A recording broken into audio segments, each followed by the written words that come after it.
ओम नमो भगवते वासुदेवाय नमः। प्रिय भक्तजनों, आज हम पूर्णिमा व्रत की कथा का श्रवण करेंगे। आपका दिन शुभ और मंगल हो। भगवान आपकी सभी मनोकामनाओं को पूर्ण करे।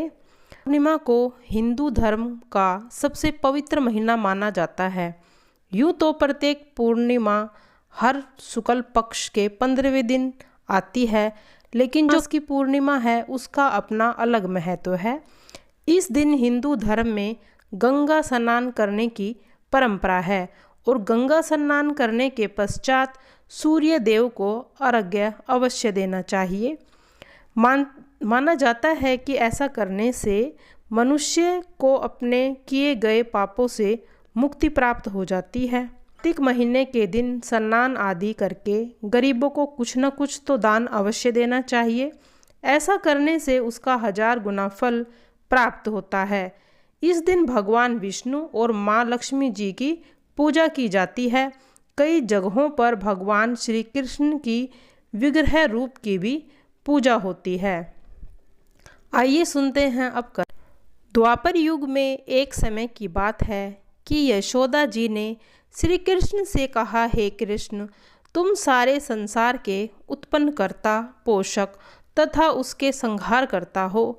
आज कोई ऐसा व्रत मुझसे कहो जिसके करने से मृत्यु लोक में स्त्रियों का विधवा होने का भय न रहे तथा यह व्रत सभी मनुष्य की मनोकामनाओं को पूर्ण करने वाला हो। तो श्री कृष्ण जी कहने लगे, हे माता, तुमने अति सुंदर प्रश्न किया है। मैं तुमसे ऐसे ही व्रत को सविस्तार कहता हूँ। सौभाग्य की प्राप्ति के लिए स्त्रियों को 32 पूर्णमासियों का व्रत करना चाहिए। इस व्रत के करने से स्त्रियों को सौभाग्य संपत्ति मिलती है। यह व्रत अचल सौभाग्य देने वाला है एवं शिव के प्रति मनुष्य मात्र ही भक्ति को बढ़ाने वाला है। यशोदा जी कहने लगी, हे कृष्ण, सर्वप्रथम इस व्रत को मृत्युलोक में किसने किया और इसके विषय में विस्तार पूर्वक मुझसे कहो। श्री कृष्ण जी कहने लगे कि इस भूमंडल पर एक अत्यंत प्रसिद्ध राजा चंद्रहास से पालित अनेक प्रकार के रत्नों से परिपूर्ण कातिका नाम की एक नगरी थी। वहाँ पर धनेश्वर नाम का एक ब्राह्मण था। उसकी स्त्री अति सुशीला रूपवती थी। दोनों ही उस नगरी में बड़े प्रेम के साथ रहते थे। घर में धन धान्य आदि की कमी नहीं थी। उनको एक बड़ा दुख था कि उनकी कोई संतान नहीं थी। इस दुख से वह अत्यंत दुखी रहते थे। एक समय एक बड़ा तपस्वी योगी उस नगरी में आया। वह योगी उस ब्राह्मण के घर को छोड़कर अन्य सब घरों से भिक्षा लाकर भोजन किया करता था। रूपवती से वह भिक्षा नहीं लिया करता था। उस योगी ने एक दिन रूपवती से भिक्षा न लेकर किसी अन्य घर से भिक्षा लेकर गंगा के किनारे जाकर भिक्षा के अन्न को प्रेम पूर्वक खा रहा था कि धनेश्वर ने योगी का यह सब कार्य किसी प्रकार से देख लिया। अपनी भिक्षा के अनादर से दुखी होकर धनेश्वर योगी से बोला, महात्मान, आप सब घरों से भिक्षा लेते हैं परंतु मेरे घर से भिक्षा कभी नहीं लेते, इसका क्या कारण है? योगी ने कहा कि निसंतान के घर की भिक्षा पतित लोगों के अन्न के तुल्य के बराबर होती है। जो पतितों का अन्न खाता है वह भी पतित हो जाता है। तुम निसंतान हो, अतः पतित हो जाने के भय से मैंने तुम्हारे घर की भिक्षा नहीं लेता हूँ। धनेश्वर यह बात सुनकर अपने मन में बहुत दुखी हुआ और हाथ जोड़कर योगी के पैरों पर गिर पड़ा और अंतर्भाव से कहने लगा, हे महाराज, यदि ऐसा है तो मुझे कोई पुत्र प्राप्ति का उपाय बताइए। आप सर्वज्ञ हैं, मुझ पर अवश्य ही यह कृपा कीजिए। धन की मेरे घर में कोई कमी नहीं है, परंतु मैं पुत्र न होने के कारण अत्यंत दुखी रहता हूँ। आप मेरे इस दुख का हरण करें, आप सामर्थ्यवान हैं। यह सुनकर योगी कहने लगे, हे ब्राह्मण, तुम चंडी की आराधना करो। घर जाकर उसने अपनी स्त्री से सब वृत्तांत कहा और स्वयं तप के निमित्त वन में चला गया। वन में जाकर उसने चंडी की उपासना की और उपवास किया। चंडी ने 16वें दिन उसके स्वप्न में दर्शन दिए और कहा, हे धनेश्वर, जाग पुत्र, तुझे पुत्र होगा, परंतु वह 16 वर्ष की आयु में मृत्यु को प्राप्त हो जाएगा। यदि तुम दोनों स्त्री पुरुष 32 पूर्णमासियों का विधि पूर्वक करोगे तो वह दीर्घायु होगा। जितनी तुम्हारी सामर्थ्य हो आटे के दिए बनाकर शिव जी का पूजन करना, परंतु पूर्णमासी को 32 हो जाने पर ही करना। प्रातःकाल होने पर इस स्थान के समीप ही तुम्हें एक आम का वृक्ष दिखाई देगा। उस वृक्ष पर चढ़कर एक फल तोड़कर शीघ्र घर ले जाना। अपनी स्त्री से सब वृत्तांत कहना। ऋतु स्नान होने के पश्चात वह स्वच्छ होकर श्री शंकर जी का ध्यान करके उस फल को खा लेगी। तब शंकर भगवान की कृपा से उसको गर्भ हो जाएगा। जब वह प्रातःकाल उठा तो उसने उस स्थान पर एक आम का वृक्ष देखा जिस पर अत्यंत सुंदर आम लगे हुए थे। उस ब्राह्मण ने उस आम के वृक्ष पर चढ़कर उस फल को तोड़ने का प्रयत्न किया, परंतु वृक्ष पर कई बार प्रयत्न करने पर भी वह नहीं चढ़ पाया। अब तो उस ब्राह्मण को बहुत चिंता हो गई और विघ्न विनाशक श्री गणेश जी की वंदना करने लगा। हे दयानिधे, अपने भक्तों के विघ्नों को नाश करके उनके मंगल कार्यों को करने वाले, दुष्टों का नाश करने वाले, रिद्धि सिद्धि देने वाले, आप मुझ पर कृपा करके इतना बल दें कि मैं अपने मनोरथ को पूर्ण कर सकूं। इस प्रकार गणेश जी की प्रार्थना करने पर उसकी कृपा से धन्वेश्वर वृक्ष पर चढ़ गया और उसने एक अति सुंदर आम का फल देखा। उसने विचार किया कि जो वरदान से फल मिला था वह यह है और कोई फल दिखाई नहीं देता। उस धनेश्वर ब्राह्मण ने जल्दी से उस फल को तोड़कर अपनी स्त्री को लाकर दे दिया और उसकी स्त्री ने अपने पति के कथा के अनुसार उस फल को खा लिया और वह गर्भवती हो गई। देवी जी की असीम कृपा से उसे एक अत्यंत सुंदर पुत्र पैदा हुआ जिसका नाम उन्होंने देवीदास रखा। माता पिता के हर्ष और शोक के साथ वह बालक शुक्ल पक्ष के चंद्रमा की भांति अपने पिता के घर में बढ़ने लगा। भवानी की कृपा से वह लड़का बहुत सुंदर, सुशील और विद्या पढ़ने में बहुत निपुण हो गया। दुर्गा जी की आज्ञा के अनुसार उसकी माता ने 32 पूर्णमासी का व्रत रखना आरंभ कर दिया, जिससे उसका पुत्र बड़ी लंबी आयु वाला हो जाए। 16 वर्ष लगते ही देवीदास के माता पिता को उसकी बड़ी चिंता हुई, कहीं उसके पुत्र को इस वर्ष मृत्यु न हो जाए। इसीलिए उन्होंने अपने मन में विचार किया कि यदि यह दुर्घटना उनके सामने हुई तो वह सहन नहीं कर सकेंगे। उन्होंने देवीदास के मामा को बुलाया और कहा कि हमारी इच्छा है कि देवीदास 1 वर्ष तक काशी में जाकर विद्या अध्ययन करे और उसको अकेला भी नहीं छोड़ना चाहिए। इसीलिए तुम उसके साथ जाओ और 1 वर्ष के पश्चात इसको वापस लौट लाना। सब प्रबंध करके उसके माता पिता ने काशी जाने के लिए देवीदास को एक घोड़े पर बैठाकर उसके मामा को उसके साथ कर दिया, किंतु यह बात उसके मामा या किसी और से नहीं कही। धनेश्वर ने सपत्नीक अपने पुत्र की मंगल कामना तथा दीर्घ आयु के लिए भगवती दुर्गा की आराधना और 32 पूर्णमासियों का व्रत करना आरंभ कर दिया। इस प्रकार बराबर 32 पूर्णमासी का व्रत पूरा किया। कुछ समय के बाद एक दिन दोनों मामा भांजे मार्ग में रात्रि बिताने के लिए किसी ग्राम में ठहरे हुए थे। उस दिन उस गांव की एक ब्राह्मण की अत्यंत सुंदर, सुशीला, विदुषी और गुणवती कन्या का विवाह होने वाला था। जिस धर्मशाला के अंदर वर और उसकी बारात ठहरी हुई थी, उसी धर्मशाला में देवीदास और उसके मामा भी ठहरे हुए थे। संयोगवश कन्या का तेल आदि चढ़ाकर मंडप आदि का कृत्य किया गया तो लग्न के समय वर को धनुवार्थ हो गया। अस्तु वर के पिता ने अपने कुटुंबियों से परामर्श करके निश्चय किया कि यह देवीदास मेरे पुत्र जैसा सुंदर है। मैं इसके साथ ही इसका लगन करा दूंगा और बाद में विवाह के अन्य कार्य मेरे लड़के के साथ हो जाएंगे। ऐसा सोचकर देवीदास के मामा से जाकर बोला, तुम थोड़ी देर के लिए अपने भांजे को हमें दे दो, जिससे विवाह के लग्न का सारा कार्य सुचारू रूप से हो सके। तब उसका मामा कहने लगा कि जो कुछ भी मधुपर्क आदि कन्यादान के वर के समय जो भी मिलेगा वो हमें दे देना, मेरा भांजा इस बारात का दूल्हा बन जाएगा। यह बात वर के पिता ने स्वीकार कर ली और उसने अपने भांजे वर बनने के भेज दिया।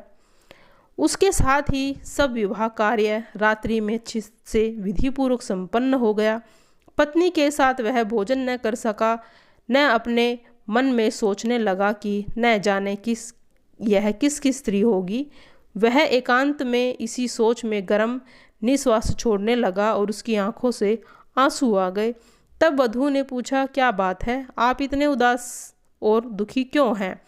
तब उसने सब बातें वर के पिता व उसके मामा में हुई थी वह सब बतला दी। तब कन्या कहने लगी कि यह ब्राह्मण विवाह के विपरीत हो सकता है। देव, ब्राह्मण और अग्नि के सामने मैंने आपको अपना पति बनाया है, इसीलिए आप ही मेरे पति हैं। मैं आपकी ही पत्नी रहूंगी, किसी अन्य की कदापि नहीं। तब देवीदास ने कहा, ऐसा मत करिए, क्योंकि मेरी आयु बहुत थोड़ी है। मेरे पश्चात आपकी क्या गति होगी, इन बातों पर अच्छी तरह से विचार कर लो। परंतु वह दृढ़ विचार वाली थी, बोली, जो भी आपकी गति होगी वही मेरी गति होगी। हे स्वामी, आप उठिए और भोजन कर लीजिए, आप निश्चय ही भूखे होंगे। इसके बाद देवीदास और उसकी पत्नी दोनों ने भोजन किया और शेष रात्रि में वे सो गए। प्रातःकाल देवीदास ने अपनी पत्नी को 3 नगों से जड़ी एक अंगूठी दी, एक रुमाल दिया और बोला, हे प्रिय, इसे लो और संकेत समझकर स्थिर चित्त हो जाओ। मेरा मरण और जीवन जानने के लिए एक पुष्प वाटिका बना लेना, उसमें सुगंधी वाली एक नवमल्लिका लगा लो, उसको प्रतिदिन जल से सींचा करो और आनंद के साथ खेलो कूदो तथा उत्सव मनाओ। जिस समय और जिस दिन मेरा मरने का होगा ये फूल सूख जाएंगे और जब ये फिर से हरे हो जाएं तो जान लेना कि मैं जीवित हूँ। यह बात निश्चय ही करके समझ लेना, इसमें कोई संशय नहीं है। यह समझाकर वह चला गया। प्रातःकाल होते ही वहाँ पर गाजे बाजे बजने लगे और जिस समय विवाह के कार्य समाप्त करने के लिए वर तथा सब बाराती मंडप में आए तो कन्या ने वर को भली प्रकार से देखकर अपने पिता से कहा कि यह मेरा पति नहीं है, मेरा पति वही है जिसके साथ रात्रि में मेरा पानी ग्रहण हुआ था।